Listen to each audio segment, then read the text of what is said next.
আমার দূরের কাছের সকল বন্ধুদের স্বাগত জানিয়ে আরেকটি রেসিপি নিয়ে হাজির হয়ে গেলাম শামসুন নাহার ব্লগ চ্যানেল থেকে। বন্ধুরা, আজকের আমার রেসিপি কাঁচা আমের মশলা আচার। তো কিভাবে আমি এই কাঁচা আমের মশলা আচারটা তৈরি করলাম সেটাই তোমাদের সাথে শেয়ার করতে চলে আসলাম।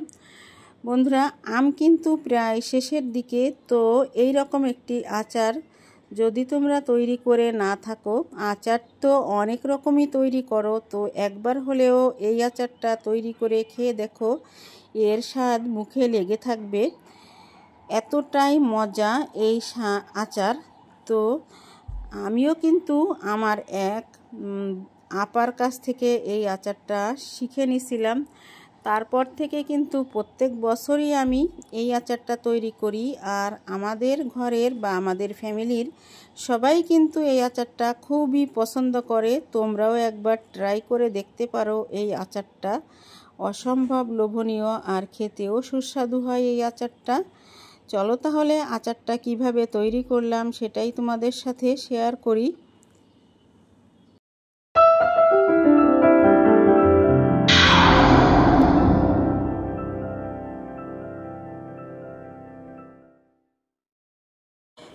আসসালামু আলাইকুম। তো দেখো বন্ধুরা, এখানে আমি 4টা আম নিলাম। তো আমগুলি কিন্তু আমি এরকম আম কিনে আনি আর এভাবে রেখে দিয়ে পরে কিন্তু ওটা পেকে যায়। তো গত বছর কিন্তু আমি অনেক আম নষ্ট করছি, কিন্তু এবার আমি কোনো আমই নষ্ট করিনি। যেটাই মানে দেখছি যে পেকে গেছে ওটা আমি খেয়ে নিছি। তো যাই হোক, এখন আমি এই যে 4টা আম আমি এখন দেখো একেবারে খোসা সহ টুকরা টুকরা করে কেটে নিচ্ছি। তো দেখো আমগুলো কেটে তারপরে আমি কিভাবে আচারটা তৈরি করব। এখানে আমি খোসা সহ মশলা আচার তৈরি করব। তো এই যে দেখো, আমার কিন্তু আমগুলি সব কাটা হয়ে গেল। আর আমগুলি কেটে নিয়ে এখানে দেখো আমি কি করতে হবে। এখানে প্রথমে হলুদ দিয়ে দিলাম, তারপর দিয়ে দিচ্ছি লবণ। তো লবণের পরিমাণটা কিন্তু বেশি দিতে হয়। যত লবণটা আচারে বেশি হয়, আচারটা খেতে কিন্তু ততই ভালো লাগে। তো এই আচারটা কিন্তু একটু টক আম দিয়ে করলে বেশি ভালো লাগে। আর যতটা আম টক হবে, লবণের পরিমাণটাও বাড়িয়ে দেবে। লবণের পরিমাণটা বাড়িয়ে দিলে আচারটা খেতে খুবই ভালো লাগে। আর চেষ্টা করবে তোমরা আচারের যাতে আঁটি শক্ত হয় সেরকম আম নেওয়ার। এই যে দেখো, আমি হলুদ লবণ মেখে কিন্তু কিছুক্ষণ রেখে দিয়েছিলাম, প্রায় 1 ঘন্টা। আর 1 ঘন্টা পরে আমি চুলায় একটা কড়াই দিয়ে দিলাম। আর এখানে দেখো আমি পরিমাণ মতো তেল দিয়ে দিলাম, প্রায় 250 গ্রামের মতো তেল আমি এখানে দিলাম। আর ওই তেলে এই যে লবণ হলুদ মাখানো আমগুলি দিয়ে দিচ্ছি। আর বন্ধুরা, আর একটা কথা তোমাদের ওটা আমি দেখাতে ভুলে গেছি, যে আমে যে পানিটা বের হবে লবণ হলুদ মাখানোর পরে, আম থেকে একটা কষ বের হবে, বেশ কিছুটা কষ কিন্তু বের হয়। ওই কষটা কিন্তু ফেলে দিতে হবে, ওটা নেওয়া যাবে না।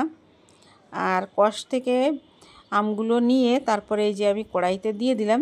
আর বেশ কিছুক্ষণ ধরে আমগুলোকে আমি জাল করে নেব। তো এই যে দেখো, আমি আমগুলো দিয়ে নেড়ে চেড়ে জাল করে নিচ্ছি। তো এই যে চুলাটা কিন্তু মিডিয়াম আঁচে দিয়ে রাখতে হবে, আর অনবরত কিন্তু নাড়তে থাকতে হবে। তা না হলে কিন্তু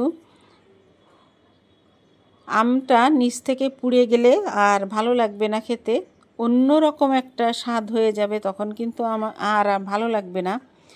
সব সময় খেয়াল রাখতে হবে, রান্না হচ্ছে একটা শিল্প। এই শিল্পটাকে সুন্দর করে করে তুলতে হলে তাহলে কিন্তু রান্নার দিকেই খেয়াল রাখতে হবে, অন্য কোনো দিকে মনোযোগ দিলে কিন্তু আর হবে না। যাই হোক বন্ধুরা, দেখো তেল থেকে কেমন একটা গ্যাজা বা ফেনা উঠে গেছে। এতে বোঝা যাচ্ছে যে আমটা মানে চুলার জালটা সমস্ত আমের গায়ে কিন্তু লাগছে। তো এই যে দেখো, কিছুক্ষণ পর পর কিন্তু আমি নেড়ে দিচ্ছি।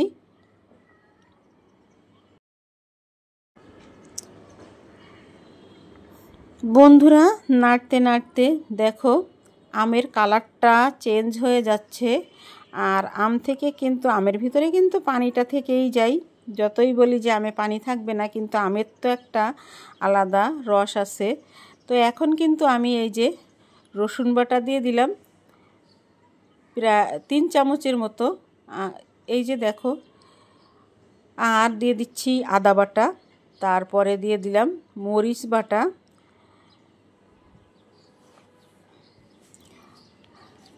আমি এখানে 3 চামচের মতো মরিচ বাটা দিয়ে দিলাম। আর এখন কিন্তু আমি আচারটাকে নাড়তে থাকবো। এটাকে বলে যে অনেকেই বলে মাংসের আচার, আবার অনেকে বলে মশলা আচার। তো আমি আমার এক বোনের কাছে শুনছি যে এটাকে মাংসের আচার বলে। যাই হোক, এটা আসলেই কিন্তু মাংসের আচার না, মাংসর মতো করে এটা করতে হয়।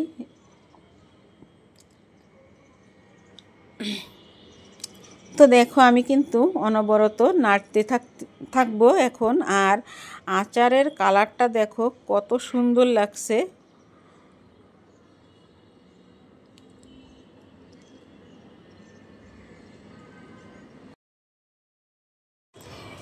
দেখো বন্ধুরা, আমি কিন্তু কিছুক্ষণ পর পর এসে নেড়ে দিচ্ছি।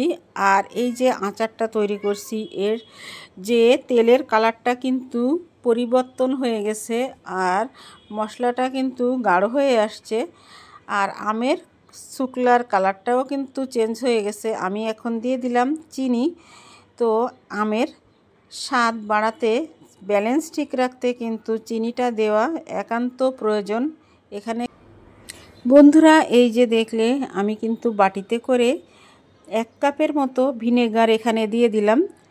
তো ভিনেগারটা দিলে আচারটা অনেক দিন পর্যন্ত ভালো থাকবে, আচারটা কোনো ছত্রাক পড়বে না, এর জন্য কিন্তু ভিনেগার দেওয়া। তারপরেও কিন্তু অনেক সময় আচার নষ্ট হয়ে যায়। তো এই আচারটা সব সময় তেলের ভিতরে চুবিয়ে রাখতে হবে। তেল শেষ হয়ে গেলে কিন্তু আবারও তেল গরম করে দিয়ে দিতে হবে। আর অবশ্যই তেলটা গরম করে তারপর ঠান্ডা করে দিতে হবে। তো দেখো আচারটা কিন্তু অনেকটাই কমে আসছে বন্ধুরা। আর এখন আমি দিয়ে দেব কিছু গুঁড়ো মশলা। তো এই গুঁড়ো মশলাটা কিন্তু আমার ঘরে তৈরি করা ছিল। এটার ভিতরে আছে সরিষা, মৌরি, মেথি, ধনিয়া, আর কি পাঁচফোড়ন, যেটা সেই পাঁচফোড়ন আমি তাওয়াতে করে টেলে নিয়ে গুঁড়ো করে রাখছি, সেটাই এর ভিতরে দিয়ে দিলাম। তো আমি একবারে অনেকটা করে গুঁড়ো করে রাখছিলাম, বারবার গুঁড়ো করতে গেলে সমস্যা। বারবার গুঁড়ো করার জন্য কিন্তু অনেক সময় আচার তৈরি করা হয় না, যার কারণে আমি একবার গুঁড়ো করে রাখছি যাতে অনেকগুলো আচার তৈরি করতে পারি। এর জন্য তো মশলাটাকে দিয়ে আমি কিন্তু ভালো করে নেড়েচেড়ে মিশিয়ে দিচ্ছি। এখনও কিন্তু আরও কিছুক্ষণ জাল করে নিতে হবে। বন্ধুরা সঙ্গে থাকো, দেখতে থাকো। আর আমার আজকের এই আচার রেসিপিটা যদি তোমাদের কোনো অংশে একটু ভালো লাগে, লাইক কমেন্ট শেয়ার করে দিও। আর এই যে দেখতে পাচ্ছ আমার এই আমের আচারটা কিন্তু অনেকটাই নরম হয়ে গেছে। কিছু কিছু আচার কিন্তু আম এখানে কিন্তু ভেঙে গেছে।